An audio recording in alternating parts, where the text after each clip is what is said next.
পলাতক শেখ হাসিনা ইস্যুতে ভারত সরকারের দ্বিমুখী আচরণে দিল্লির সাথে কূটনৈতিক সম্পর্ক টিকিয়ে রাখা কঠিন হবে বলে সতর্ক করেছেন স্বরাষ্ট্রমন্ত্রী সালাউদ্দিন আহমদ। তিনি বলেন, ভারত একদিকে হাসিনা কার্ড খেলবে, অন্যদিকে বাংলাদেশের সাথে বন্ধুত্ব রাখতে চাইবে, তা হতে পারে না। সকালে ঢাকা বিশ্ববিদ্যালয়ের সিনেট ভবনে এক আলোচনায় তিনি এসব কথা বলেন। এতে যোগ দিয়ে বিএনপির সিনিয়র যুগ্ম মহাসচিব রুহুল কবির রিজভী বলেছেন, ফ্যাসিবাদের দোসরদের ফেরাতে যারা নমনীয় সুর দেখাচ্ছেন তাদের বিষয়ে সতর্ক থাকতে হবে। রিপোর্ট আশিক মাহমুদের। জুলাই গণঅভ্যুত্থানের 2 বছর পূর্তি উপলক্ষে ঢাকা বিশ্ববিদ্যালয়ের সিনেট ভবনে আয়োজন করা হয় এই আলোচনা সভার। এতে উঠে আসে ফ্যাসিস্ট সরকার পতনে বিশ্ববিদ্যালয় শিক্ষকদের ভূমিকা। অনুষ্ঠানে স্বরাষ্ট্রমন্ত্রী বলেন, ভারতে পলাতক শেখ হাসিনাকে বিভিন্ন বক্তব্য ও কার্যক্রমের যে সুযোগ দেওয়া হচ্ছে তা দুদেশের বন্ধুত্বপূর্ণ সম্পর্কের পরিপন্থী। কোন পতিত স্বৈরাচার ফ্যাসিস্ট গণহত্যার জন্য যিনি দায়ী, যিনি এই দেশে মানবতা বিরোধী অপরাধ করেছেন, জাতিসংঘের রিপোর্ট মতে 1400-ও বেশি মানুষকে হত্যা করেছেন, এর পরেও কি তাকে ডেমোক্রেটিক কালচারের কোন নেতা হিসেবে ভারত স্বীকৃতি দিতে পারে?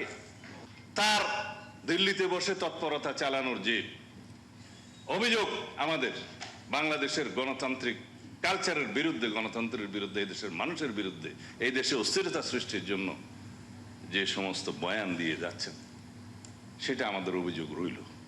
এই দায়িত্ব ভারত এড়াতে পারে না। আর একই সাথে ভারত বাংলাদেশের সাথে একটা বন্ধুত্বপূর্ণ সম্পর্ক চাচ্ছে, দুইটাতে একসাথে যায় না।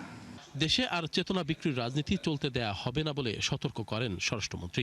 কোন রাজনৈতিক দলের কর্মকাণ্ড যেন আবারও ফ্যাসিবাদকে ফিরিয়ে না আনে, সে বিষয়ে সবাইকে সজাগ থাকার আহ্বান জানান মন্ত্রী। কেউ যদি মনে করে মাত্র 36 দিনের আন্দোলনের ভিতরে 17 বছরের ধারাবাহিক আন্দোলনের কিছুই নেই, তাহলে এটাও রাজনৈতিক অপরিপক্কতা। সেজন্য বলি, রাজনীতির মাঠের প্রাইমারি স্কুলের বাল্য শিক্ষা শ্রেণীর ছাত্র হিসাবে যদি সবকিছু বুঝে নিয়েছি বলা হয়, আমি তাদেরকে বলবো, নতুন দলের নতুন বন্ধুদের, পুরাতন বন্দোবস্তের রাজনীতি বাংলাদেশে আর হবে না, চেতনা বিক্রির রাজনীতি বাংলাদেশে আর হবে না।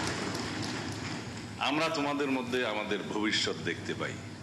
আমি ছাত্রদের উদ্দেশ্যে বলছি, যারা আকাঙ্ক্ষার উপর ভিত্তি করে চেতনা নির্ভর রাজনীতি করতে চাচ্ছে, তারাই আজকে স্বৈরাচারের পতনকে কেন জানি আমন্ত্রণ জানানোর মতো একটা পরিবেশ আবহ সৃষ্টি করছে। অনুষ্ঠানে বিএনপির সিনিয়র যুগ্ম মহাসচিব রুহুল কবির রিজভী অভিযোগ করেন, বর্তমান সরকার যখন দেশ সুসংগঠিত করতে নানা সিদ্ধান্ত নিচ্ছে, তখন একটি গোষ্ঠী চক্রান্তে মেতে উঠেছে। কদিন আগে জামাতের আমিরের বাসায়, সরকারি বাসায় একটা চিত্র প্রদর্শনী হয়েছে। ওখানে শেখ মুজিবের 7ই মার্চের ভাষণ আছে, ওখানে মুক্তিযুদ্ধের বিভিন্ন চিত্র আছে, জুলাইয়ের বিভিন্ন চিত্র আছে।